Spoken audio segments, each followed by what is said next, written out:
As the conflict escalates, the stakes have never been higher.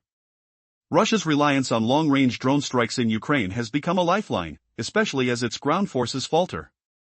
But Ukraine is striking back, targeting Russia's critical Shahid manufacturing facility in Tatarstan. With each attack, panic spreads through Russian ranks.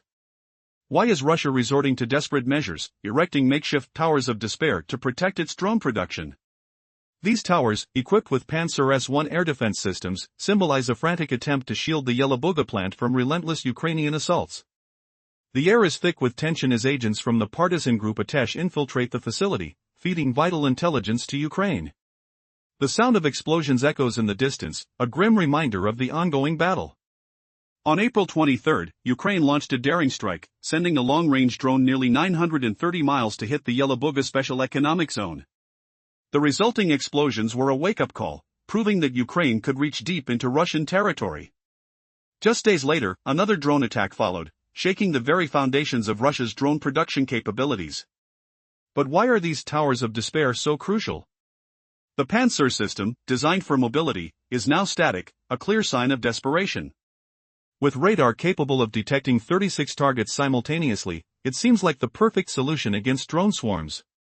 Yet, will these makeshift defenses hold up against the relentless Ukrainian onslaught? As the situation intensifies, the Yelabuga plant has become a focal point of conflict.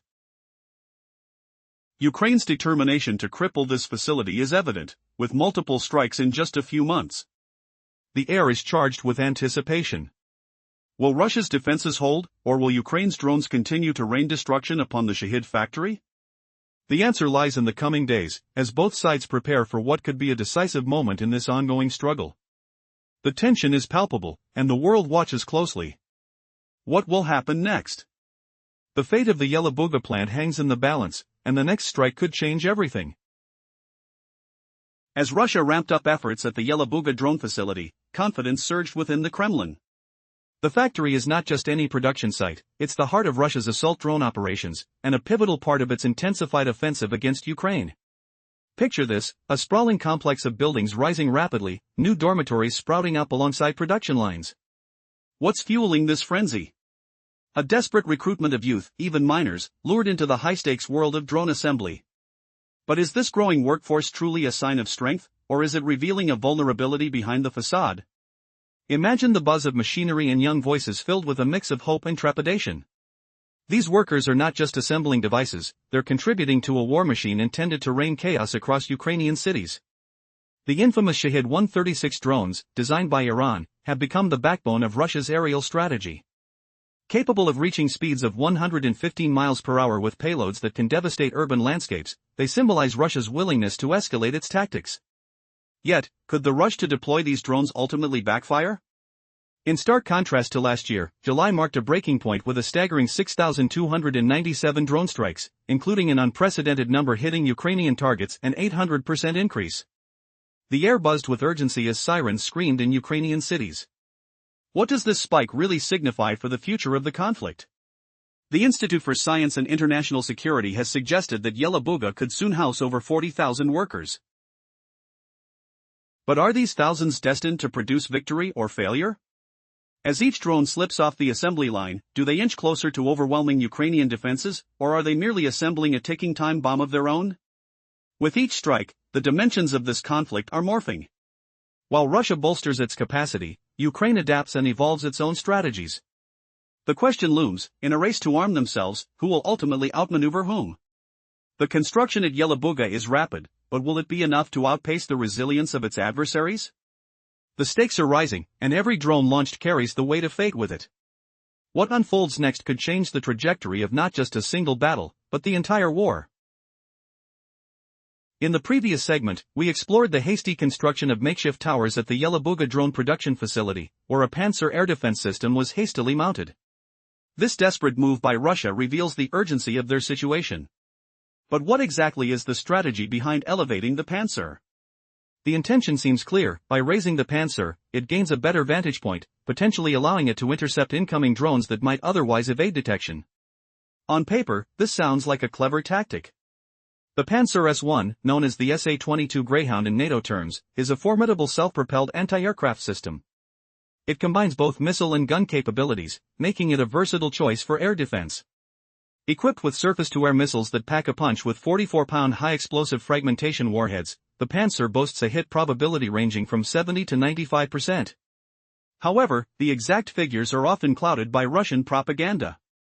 With 12 missiles ready to engage threats at distances of up to 12.4 miles, it seems well prepared. Yet, intriguingly, drones are not explicitly listed among its primary targets. The Panzer also features dual 30mm automatic guns, derived from the GSH-30, designed to shred through targets that slip past its missiles. This dual capability allows it to tackle threats at both medium and close ranges, crucial for defending against drones that have breached Russia's air defenses. But here's the catch: while the Panzer is designed for mobility, the static nature of these towers signals a troubling reality for Russia. Why resort to such a makeshift solution? The answer lies in the relentless drone strikes targeting Yelabuga. As Ukraine continues to strike this critical facility, the urgency for effective air defense has never been greater. The question remains, will these hastily constructed towers truly provide the protection needed, or are they merely a desperate attempt to stave off impending disaster? As we delve deeper, the stakes become clearer.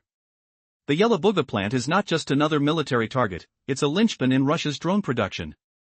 With Ukraine's relentless assaults, can these towers of despair hold the line, or will they crumble under the weight of their own inadequacy?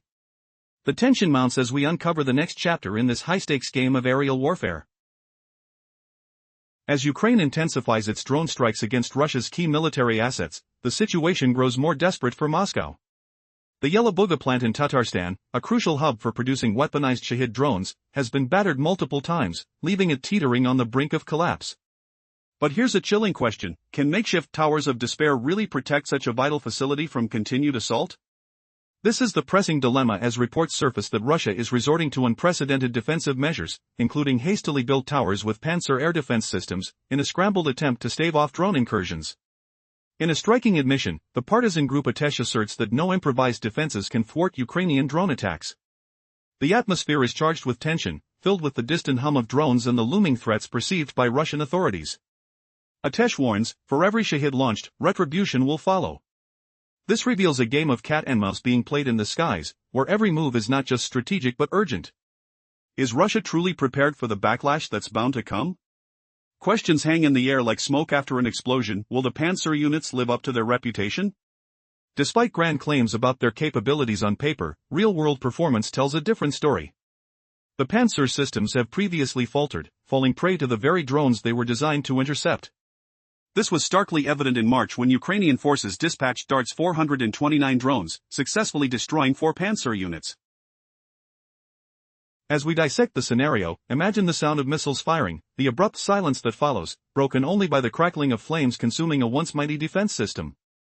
The stakes are sky-high, and further scrutiny reveals just how fragile the Russian air defenses are. A video surfaced on June 15 showing a Panzer unit in occupied Zaporizhia, desperately firing its arsenal only to witness failure, the projectiles veering off course, leaving it vulnerable against incoming UAVs. The scrutiny of military failures raises pivotal questions about the efficacy of Russian tactics. Could the reliance on static defenses in a dynamic conflict be the ultimate miscalculation? With unprecedented aerial assaults targeting the Yelabuga facility, each strike shreds the veneer of Russian military prowess, making a mockery of their attempts at deterrence.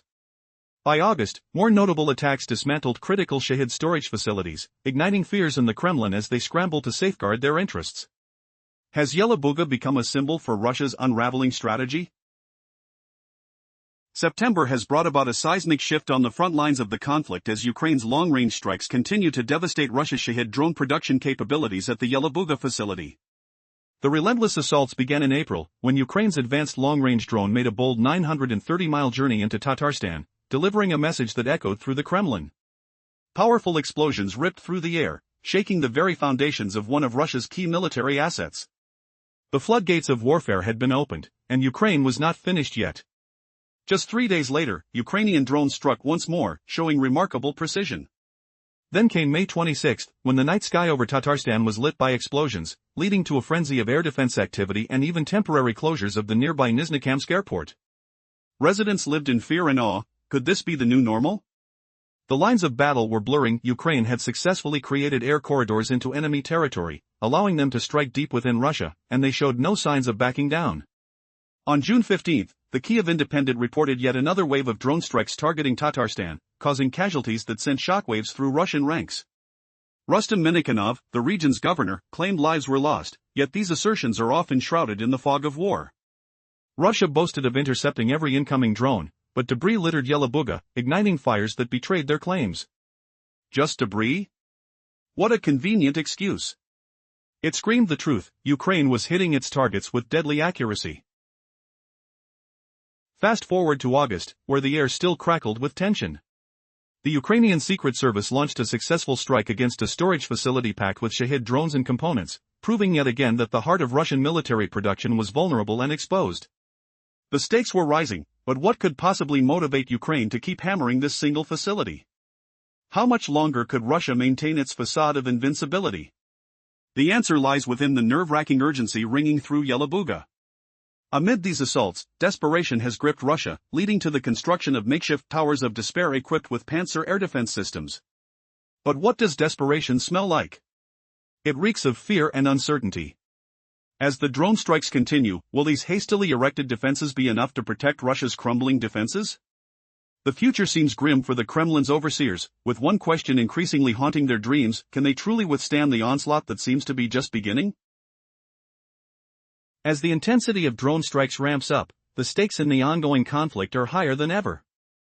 In July 2024, Russia unleashed a staggering 423 drones on Ukraine, marking a drastic increase in aggression, a nearly 15-fold surge compared to the previous year. This relentless offensive continued into August, with at least 574 drones and additional missiles launched in a single day. The skies over Ukraine are transforming into a battleground, as Moscow aims to flood them with drones, not to capture territory, but to instill a sense of dread among civilians. But as Russia prioritizes its drone manufacturing facility in Yelabuga, how are they responding to the ever-present threat of Ukrainian strikes? Reports indicate a panic setting in. Russia is faced with a dire reality: its main production hub lacks adequate defenses. In its desperation, the Kremlin is resorting to constructing makeshift defensive towers, equipped with Panzer systems, to intercept the advancing drones. Can these hastily assembled structures truly offer protection? Experts remain skeptical. According to Atesh, the partisan group infiltrating the Yelabuga plant, these so-called towers of despair are not a foolproof solution. They claim that no amount of improvisation can withstand Ukraine's relentless aerial assault. With drones designed to evade detection, vigilance and speed are vital. But how effective can a static air defense system be? The irony lies in its name: while Russia hopes such towers will serve as bastions of safety, they may instead become symbols of weakness. As Atesh reveals details of the construction. Surveillance footage shows the towers appearing flimsy and poorly integrated. The sound of metal clanking amidst the chaos heightens the tension. Can these defensive measures withstand the looming threat? While the Panzer system boasts impressive capabilities on paper, it is limited by its static nature, a sitting duck vulnerable to the very drones it's meant to intercept. Each strike that lands on Yelabuga sends ripples through Russia's drone production, crippling the logistics chain necessary for these assaults. The urgency is palpable, the cries for protection echo in the air as drones continue their relentless targeting. So, will these desperate measures actually stave off disaster? Or will they merely reflect the growing disorder within Russia's military strategy? With Atesh firmly convinced of the futility of Russia's defenses, they warn loud and clear: a stronger determination must now emerge from Ukraine. As long as the drone strikes persist, the question remains: how long can the Yelabuga plant survive the onslaught? The clock is ticking. Is Russia truly on the brink of collapse? Long-range drone strikes are becoming the backbone of Ukraine's tactical operations. As Russia's ground forces falter, one critical target remains in the crosshairs: the Shahid manufacturing facility in Tatarstan. Ukraine's repeated attacks have left Russia in a state of chaos, scrambling to protect this vital asset, its so-called suicidal drone factory. Recently, panic has set in as they resort to constructing makeshift towers of despair to fend off relentless Ukraine airstrikes. But will these desperate measures hold against the onslaught? The Yelabuga drone production plant has drawn the eyes of Ukrainian forces for its critical role. But there's more at play. Agents from the partisan group Atesh have infiltrated the facility, feeding crucial information back to Ukraine. How much damage have these operatives already caused? Telegram posts reveal that the Russians are so rattled by the continued assaults that they are resorting to unusual measures, installing Panzer S-1 air defense systems on awkwardly constructed towers around Yelabuga, aiming for close-range protection. Yet, these towers seem hastily thrown together, indicative of a deeper sense of dread. Is this really a viable solution? A video captures what looks like a scaffold tower, incomplete and shaky, housing a Panzer module, positioned near one entrance of the facility. In theory, this setup allows for greater visibility to intercept incoming drones. The Panzer, known for its devastating capabilities, holds a promise of security with its high-explosive missiles and dual 30mm automatic guns. But can it fulfill that promise? As concerns mount over the plant's defenses, intriguing questions linger. What if Ukraine's drone storm overwhelms them once again? The effectiveness of the Panzer system against drones is still uncertain. Russia claims it has intercepted all attacks, but debris from those intercepts tells another story. What are the chances that a static defense, designed to be mobile, can hold back an adapted Ukrainian assault? Each strike against Yelabuga only underscores the urgency within Russia's ranks. The facility is not only crucial for producing drones, it's become a symbol of military vulnerability.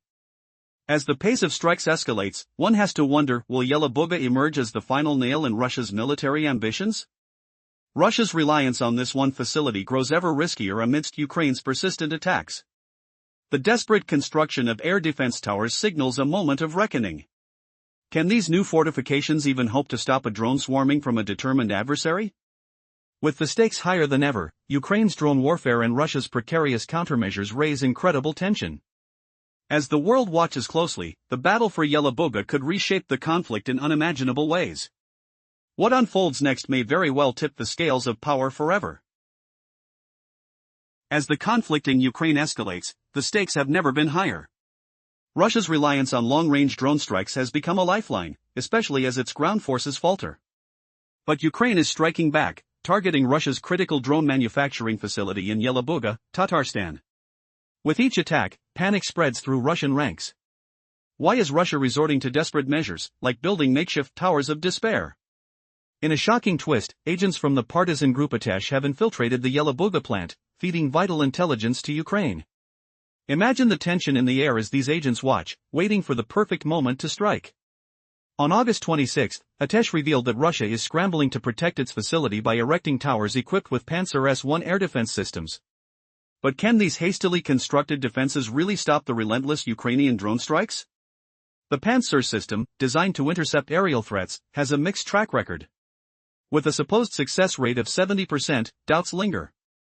During a recent attack, a Panzer fired 5 missiles at an incoming drone only to miss every single shot. How can Russia trust a system that has repeatedly failed? The sound of missiles whistling through the air, only to fall short, echoes the growing despair within Russian ranks. As Ukraine continues its relentless assault, the Yelabuga facility has become a symbol of vulnerability. With 5 strikes in just a few months, it's clear that Ukraine is determined to cripple Russia's drone production capabilities. The air is thick with tension, and the stakes are rising. Will these towers of despair hold up against the onslaught, or will they crumble under the weight of Ukraine's precision strikes? The urgency is palpable. Russia's desperation is evident in its attempts to fortify Yelabuga, but will it be enough? As the conflict unfolds, the world watches closely. The question remains, can Russia turn the tide, or is it too late?